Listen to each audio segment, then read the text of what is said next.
wabarakatuh, anak-anakku sekalian. Hari ini kita akan kembali membahas materi. Tetapi sebelum kita bahas materi, Bapak ingatkan kembali, pertama jangan lupa absensi melalui menu psikologi. Jika Anda tidak absensi, maka dikhawatirkan dianggap tidak hadir. Kemudian absensi juga jangan sampai terlambat. Kemudian yang kedua, pelajari materinya sebaik mungkin, ikuti peraturan yang sudah ditetapkan. Apabila ada yang perlu didiskusikan, ditanyakan, silakan secara personal menghubungi Bapak. Yang ketiga, kerjakan latihan untuk menambah poin penilaian. Untuk latihan, hati-hati mengerjakannya karena ada waktu. Pada pertemuan ini, kita akan membahas tentang substansi atau instrumen hak dan kewajiban warga negara. Ini merupakan pertemuan ketiga kita, dan tujuan yang ingin kita capai dalam pembelajaran hari ini adalah mengetahui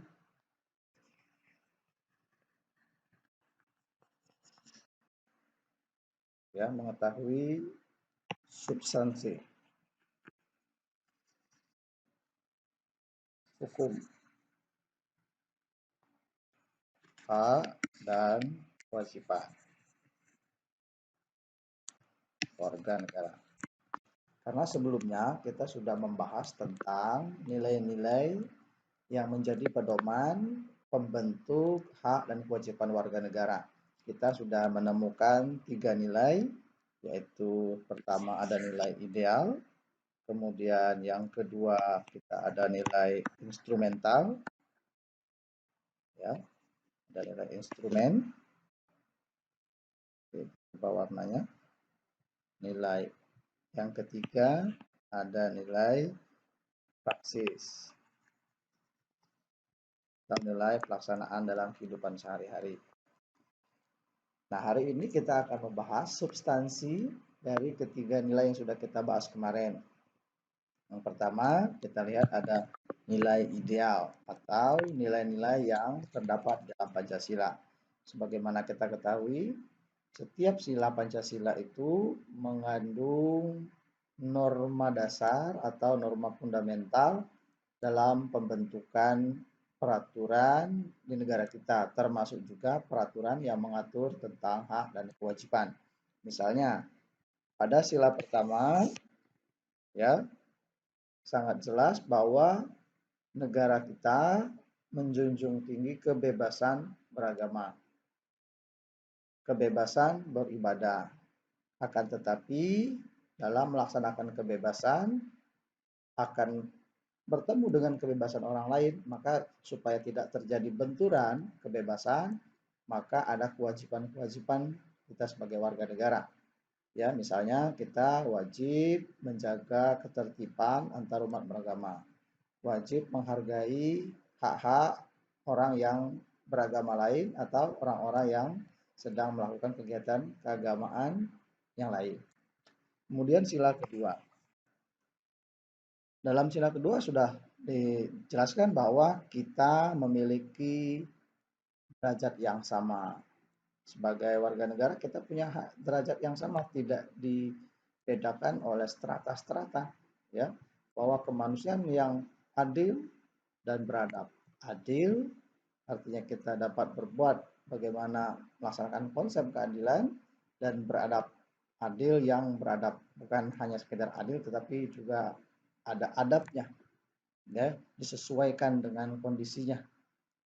Yang ketiga, persatuan Indonesia, ya, secara fundamental supaya negara kita bisa bersatu, maka harus menjunjung tinggi bahasa persatuan, karena bahasa persatuan adalah bahasa pemersatu. Kalau tidak ada bahasa persatuan, maka kalau satu provinsi saja ada satu bahasa, maka ada 33 bahasa di Indonesia. Sedangkan kita ketahui dalam satu provinsi itu bisa puluhan macam bahasanya. Oleh karena itu, Indonesia ini adalah negara yang beraneka ragam, bukan hanya bahasa, agama, kebiasaan, adat, termasuk juga warna kulit. Kalau tidak disikapi dengan baik, maka itu jadi alat pemecah bangsa.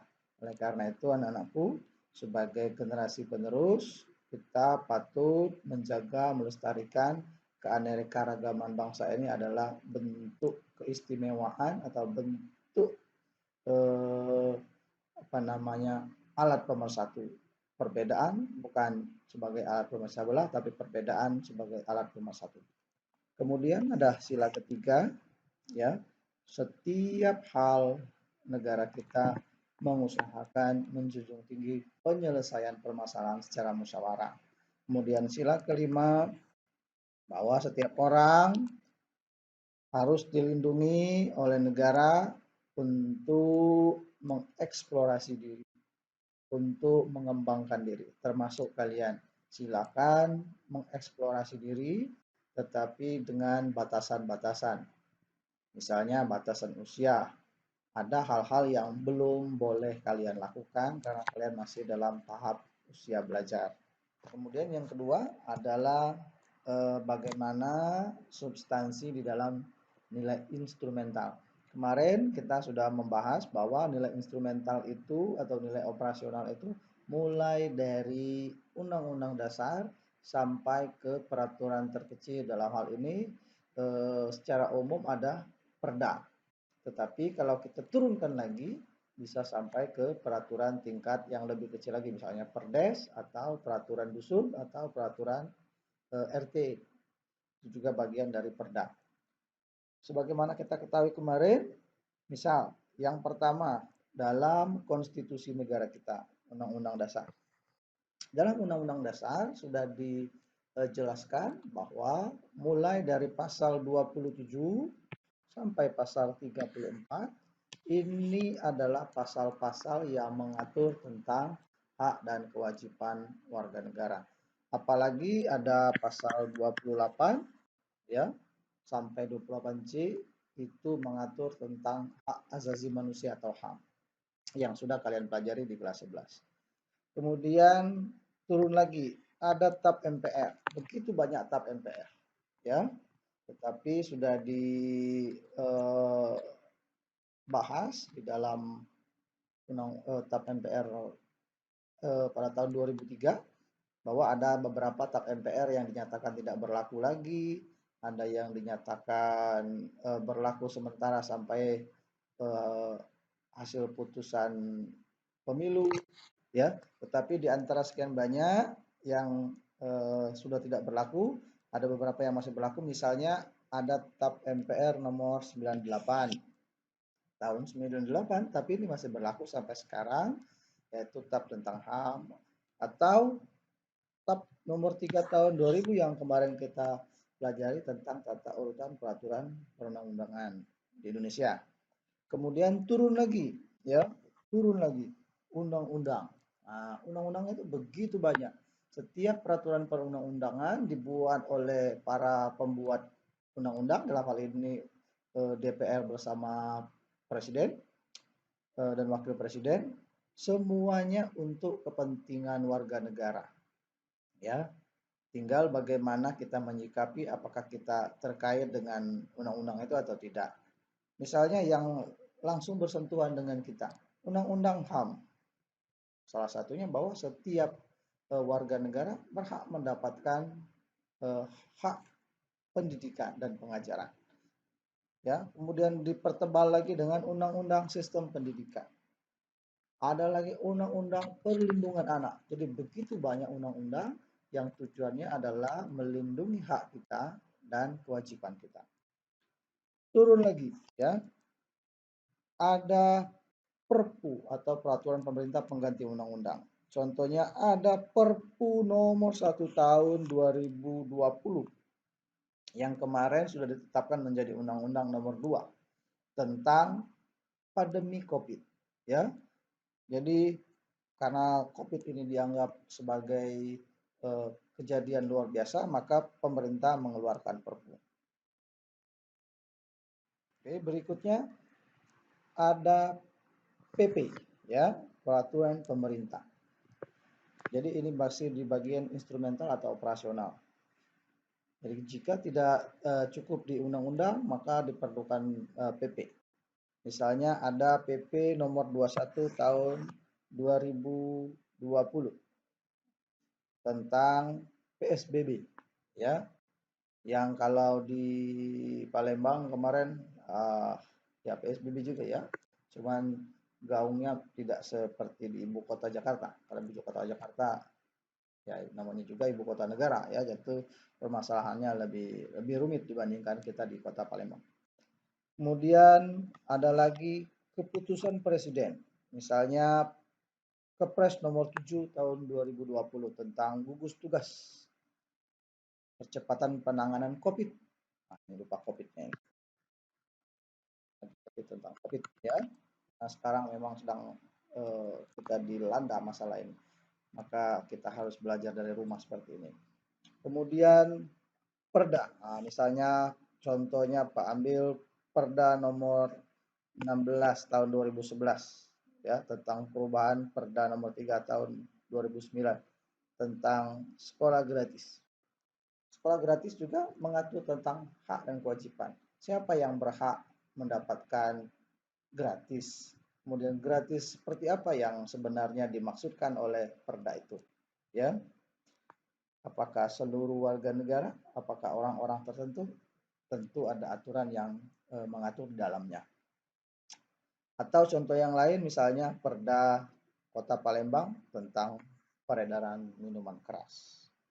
Berikutnya di dalam nilai praksis atau kehidupan kita sehari-hari. Jadi kalau dalam nilai ideal kemarin adalah sesuatu yang diatur atau sesuatu yang disiratkan yang terdapat di dalam ideologi negara Pancasila. Kemudian kalau nilai instrumental itu mulai dari undang-undang turun sampai ke perda, sedangkan nilai praksis adalah bagaimana hak-hak kita seyogyanya kita lakukan dalam kehidupan sehari-hari. Misalnya kita beribadah, ya, sempat kita mengalami tempat beribadah ditutup akibat efek virus corona.